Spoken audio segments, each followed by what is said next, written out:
Alright, hey guys, it's Badass Drifter again. I know the channel's been kind of random lately. Really anything's been getting posted and whatnot, but I thought I'd bring another mobile game. This one's called Block Fortress War. I've enjoyed it. I don't know what happened to the community though. Whenever you search up this game, you get videos from 3-4 years ago, from videos that really weren't made properly, I think. So I've already completed the campaign. I just wanted to see if anyone would be interested in this. So this is a little bit of the survival that's included after you complete all the missions within a certain world. This one's against the Goblins. Well, right here I'm going to go ahead and start building my base. This guy's going to be coming at me here soon, and all of his buddies.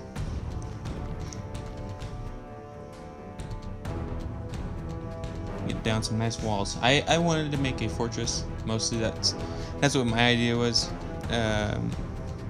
In the past, I've just built a big tower on top, and I would shoot from I'd shoot down from there, and it wasn't working too well. Mostly what would happen is the jumpers would get to the, like, there's these guys with jetpacks, right? And they jump all the way close to your base, and they would hit the base, but all the defenses wouldn't kill them. I was so confused. I really was. And so here I'm trying to go for something different. With the base, I believe that, you know, you can go a little farther into the game, right, and whatnot.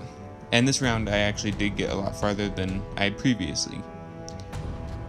The other thing is, once you start getting around to 10 to 12 minutes, the game really kicks in the difficulty. I personally think they just kill off your troops or buff the armor of the opposing troops to insane amounts to where you can't finish. And it's a little frustrating because, you know, you spend all this time and you only get maybe 15 minutes in. I think I barely made it to like 14 minutes of actual game time. The video is going to be like maybe 22. Here I'm just customizing my troops. So with the energy cell 2, it increases the range and damage of the arc beam, ranged attacks. It does not add any defense or anything. So for my second guy, the barracks level 2 is whenever he comes out, and that takes a little bit of time. He has the heavy arc beam, which means he can hit from a greater distance with more power. And for the last guy, I was a bit confused. I wasn't confused, but I chose Titan, and I figured, hey, well, what would a swarm look like? And they seem pretty big still. The only reason why I didn't go with them is because the damage goes down and the health points go down. I mean, the speed goes up and you get a couple more, I thought it was. Nope, you only get one. You still get the one. I didn't even realize that. But usually Swarm will add 2 more units to your little guys that come out. So I'm going to get 1 guy per spawn, and I think it's every 12 seconds for the first guy. So here we are, going to kill this guy real quick. Make sure he's not destroying everything. And you want to make sure and grab those purple blocks. If you go up and you click on them, you go and capture them, and that gives you more of the material. And that's what the M stands for in the top right. I think it's material. If it's not, correct me. But I think it's material. And then you use the material to build onto your base. So I was going to come over here and kill these guys, but I think my other guys got it. So I came back and decided to capture another one of those. So based off the map, I believe there's 12 blocks to capture. And I think you get 100 mass or 120 mass per block. So 1,200, about 1,400 mass is what you can put into your base. Right now I got 3 healing ones. That's the blue blocks I stacked in 3, and the yellow one is an energy one, which helps me capture things faster and whatnot. And they have weird radiuses because they're only meant for the single player worlds, and so it's like this weird horizontal line that it covers. It's definitely weird. If I do get a chance to do endless again, I'll show you. So right here, the reason why I put them on the bottom is because of what I was saying earlier. You make this tall tower, you put all your guns on the top, your guns can't shoot down and kill the troops that are below. So if they're hanging from the bottom like that, they're able to point down at the walls and kill anything that's hitting the wall, which is perfect. My barracks is 50% from being level 2, and you can see that right behind that message that just popped up. It says 55% right now. Once that gets to 100%, you'll start getting your level 2 troops. You get access to a few more blocks, and then you can see the health points on the barracks right there, along with the hero, which is my guy right there with the level 2 sign over him. His health points and stats and whatnot. You can also see the game time below that. So I've definitely spent quite a bit of time building here, but that's usually the main portion in the beginning. As you can see, the opposing hero is only level 1 still, which is nice. You don't have to worry about them being too buff or tanky, eating up too many hits. So it's good to keep them dead 90% of the time or so. That way they're not doing that. And then, because what happens is they soak up all the hits, and then all the other troops get to either your hero or the base.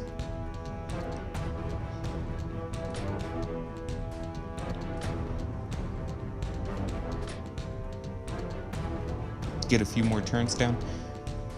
More turns better. I know I didn't start with any in the beginning, but I just wanted to kind of plan out what I was going to do. If you kind of plan out, you'll be more successful in the end.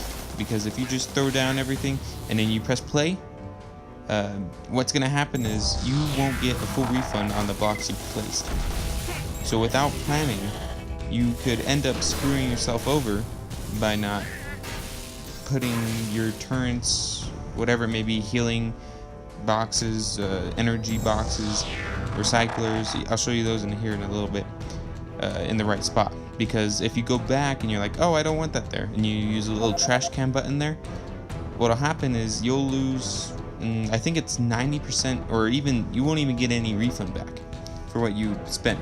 So out of the 1,400 materials, I guess, well, that's how we'll say it, 1,400, you're wasting it. I mean, if it's not getting destroyed or whatnot, and you're just canceling it or deleting it, it doesn't make sense. So it's better to just plan your stuff out. So like I'm doing there, I didn't get any refund for these blocks because they've already, because they're not turrets, so they're not shooting at things and they haven't been hit yet. So any of the blocks that have been hit by, like, let's say an enemy, you won't get any refund back because they've already been partially used. If any of the blocks are partially used, well, you can't get any refund for them. But I guess for those ones you can get a refund if they haven't been hit and whatnot. Here I went for style. Probably not the best idea for survival, but I figured those brick type level 3 blocks, the ones with more strength, didn't look as good pillar wise, and so I decided to put these level 2 blocks, which are a little cheaper, but they're not as strong.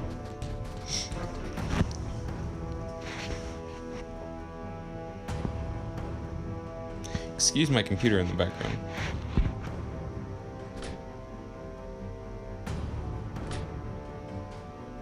So those things that I just placed down, they're like little blocks hanging off the side, the blue sparky ones. What they do is whenever an enemy gets close, it shocks them. So it shoots out random zaps, kind of. And I think we'll see them towards the end whenever they actually start to get close to the base. Other than that, the army tends to take care of them.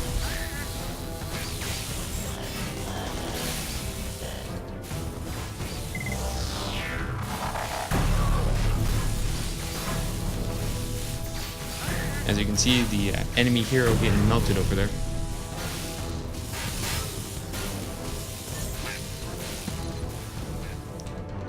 So the other thing that people usually don't know, as far as I've seen in other YouTube videos, is that you can use that little clicker, as you saw me do, and you can select things that have been damaged, such as a power block or a turret, and you can click that repair button. It costs material, but it repairs it by 10, I believe. So now that I see it, those things that are supposed to shock the enemies aren't high enough. So if I would have placed those one higher, they would have been able to hit that enemy that was hitting the wall. which is a shame. Blech. Can't talk today.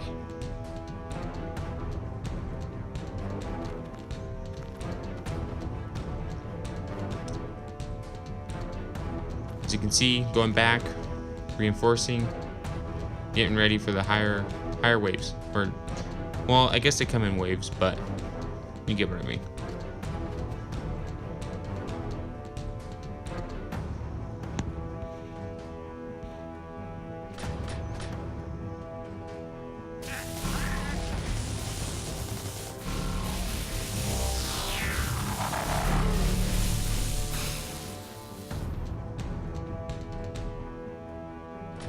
So what I'm doing here is called or what I placed is called a charger. With these chargers, you can bump up your hero's health and power, which is awesome. It's especially useful in single player, because what you can do is you can set these things up and you can see that little stream of yellow light coming towards my hero. If you look at the top where I was talking about earlier, where his health is, where the hero's health is, not only has his level gone up and increased his health, but the chargers are charging up his health and power. So he'll do more power the longer that charger is hitting him.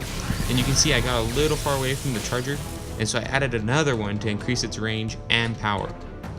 So there it goes again, charging up my unit.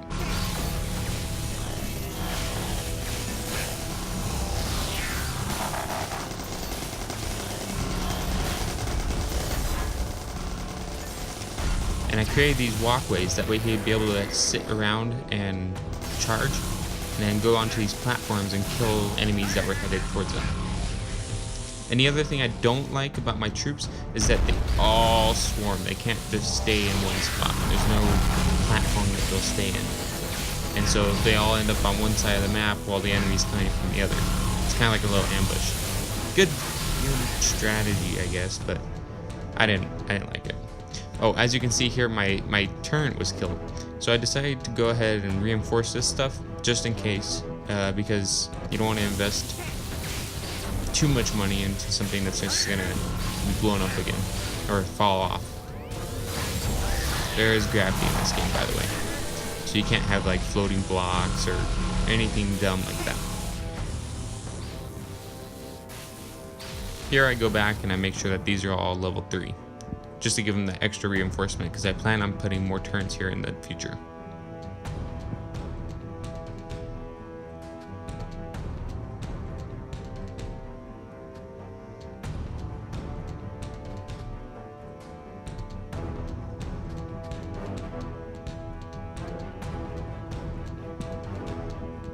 Now you can see that I've unlocked the heavy arc beam, and that's with the base, with the barracks level 3. Sorry if I've mispronunciated that, but barracks. With the level 3 barracks, you have access to a thing called the heavy arc beam, I believe, and then you can, it does a lot more damage than the normal one, obviously, but it's kind of like a sniper rifle for your defense. So here I planned on putting them on the top, but then I remembered what I was talking about earlier, and you want to put them on the bottom, that way they have a higher radius of cover, or area of cover anyways. So I went ahead and went to the max limit here, and then built them hanging down.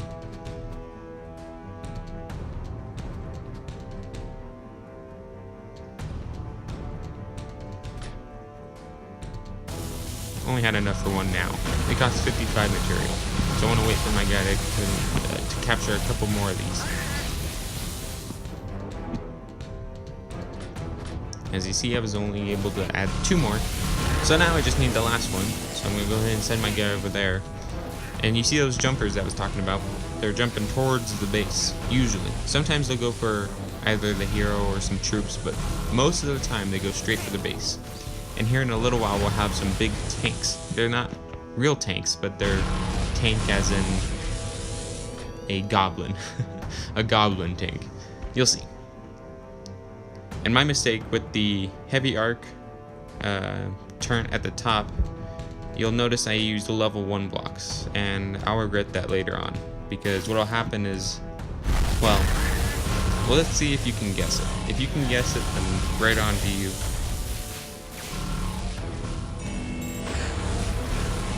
But I'll reassure you, it was not good.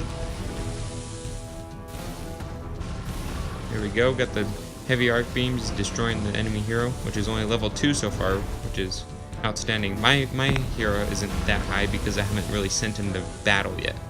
I've mostly been sending him around, capturing the little purple things, and it's a lot better to do it in the beginning. That way, if you want to, you can charge up your hero in the end and just melt anything that comes to you. But as I was saying earlier, a lot of your units just die, I guess. I didn't expect them to die, but they all just kind of evaporate. I mean, you see all those green dots, but they all disappear pretty fast whenever it gets around to 10 minutes or so. And that's a real bummer because my guy can only shoot one person at a time. Blech. I do have the tank. You had seen at the beginning, I was trying to decide which one to take, but I chose this one because his third ability, you'll see whenever I go back to the hero phase rather than the build. At the top it says level 5, L5. Your hero needs to be level 5 before you can access that ability. So he needs to go around and kill more enemy units himself, no matter how much damage he does, unless it's a hero, he needs to kill them. And you can see that little yellow bar under him that indicates how close he is to being leveled up. And once you get him to level 5, this particular hero, he has the ability to create more and more troops very, very quickly. Makes it very convenient to build a fast little army. Or medium-sized, I guess. So as you can see, I have plenty of titans. I just built that. Okay, so with that big beam, I should have explained that whenever I placed it, but whenever you click on it, it's a discharger, and I had bought that in the beginning before I started this round. And what you can do is let that charge up, and you can click on it and explode, and it kind of does like a stun circle. It's pretty cool. I just hadn't bought it in the past because I thought it was blocks that you would place down and then they'd blow up, and then there was no use for them after that. I was kind of I wasn't sure whether or not I wanted it, so I was trying to do some more of the other campaigns just to finish them all up. I have them all around 80-90%.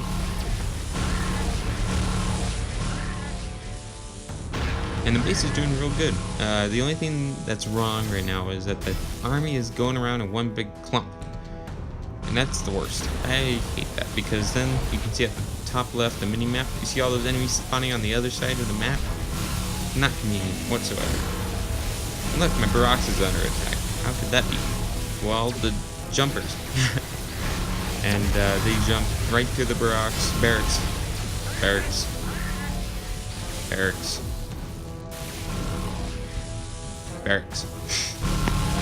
Oh my god, barracks. And they jump right to the barracks, and they just start whacking it with their hammer or an axe or whatever they have equipped.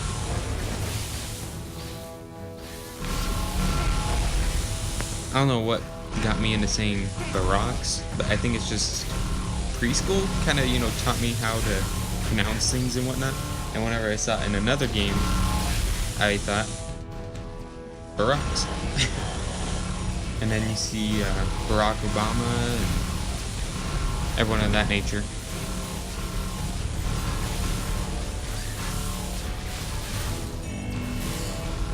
As far as names go. So here we have another movement heading in. And I haven't been using a whole lot of my abilities. And now as you'll see there, my guy just leveled up to level 5 and I used his spawn ability. So you can see a lot more units flowing out of the barracks.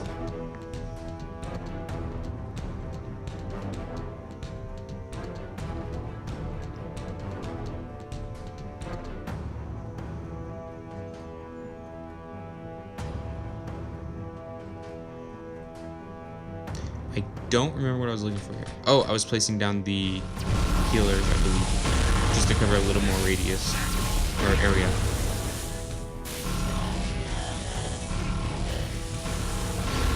So there's those tanks I was talking about, the Goblin tanks. These guys take up tons of hits. Look, I got my whole army on them and I can't kill them. It was ridiculous.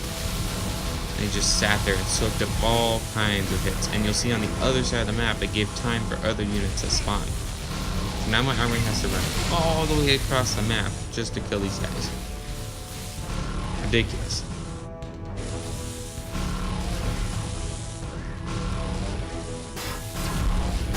Getting around to that 10-minute mark. That's when the difficulty really starts to kick in. As you can see now, my hero's been standing around the chargers for so long that it now has more health points than my barracks alone. It's up to 3,000. This thing's doing lots of damage and can take lots of hits. The only problem is the enemies won't stay locked onto the hero because they want the barracks to be destroyed.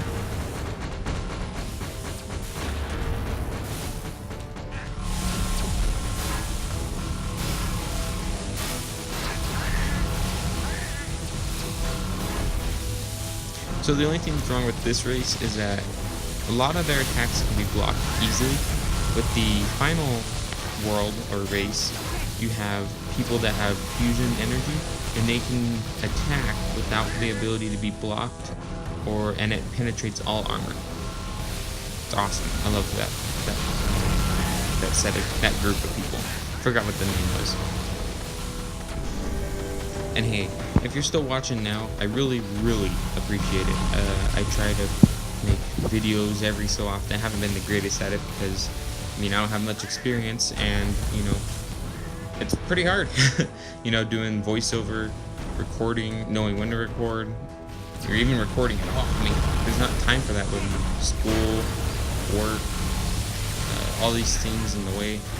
And it's not that it's in the way, but it's just other things I have an interest in. And I really appreciate the people that watch, deal with my stutters, the talking, mumbling, this, that, whatever it may be. I really appreciate you people who comment, like, and mostly just watch. I couldn't appreciate that more.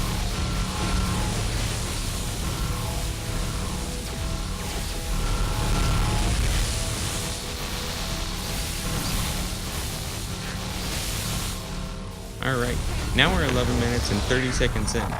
You'll see the enemies are almost spawning as soon as enemies are dying. So as much as that I can kill, they're also spawning again, which is not good for me because, well, I'm trying to survive. And you have, 3 heroes on the map now? You can tell, one now. You can tell by the red square, the red highlighted square, it's a little bigger than the rest. It's in the bottom right now. Oh, well, he died. So we'll wait for another one to spawn on the mini-map in the top left, and I'll show you. And those are heroes, enemy heroes, the red ones. So you can see one spawn in the top left and in the middle top middle, as far as the mini-map goes. My hero is highlighted in a green box with the same style.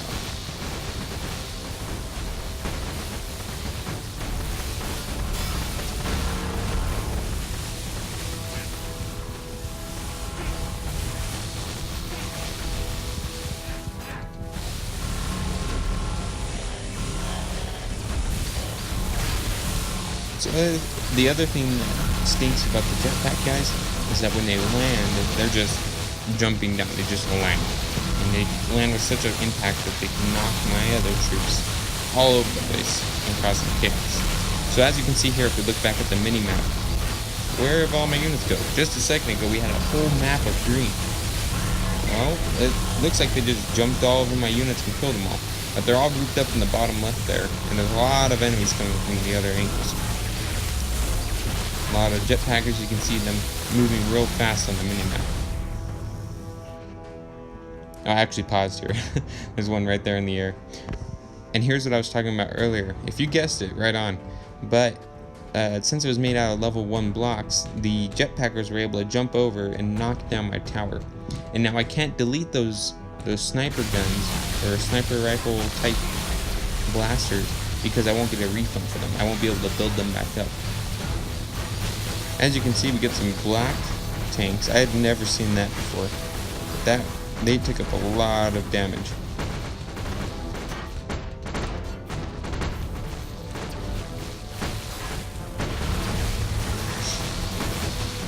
And now you can see mostly the game's coming to end, even though my hero has more than enough health to block all this, even if he's down there as he is right now. The enemies aren't going to attack him directly.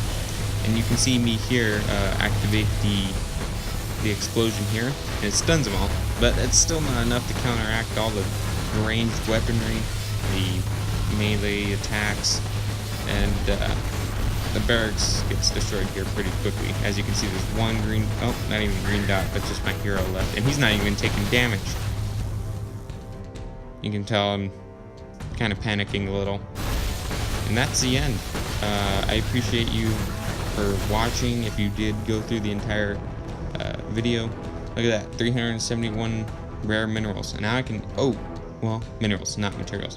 Okay, minerals for more upgrades on different races. I was able to kill 1,115 goblins. You can believe it. I didn't think there was that many. And then I lost 384 units. Anyways, I appreciate you for watching, and I hope that you have either a great New Year, a great Christmas, a great Halloween, whatever time of the season it is for you. Right now it's a day before Valentine's Day, so hope you guys enjoy that, I guess. Take care.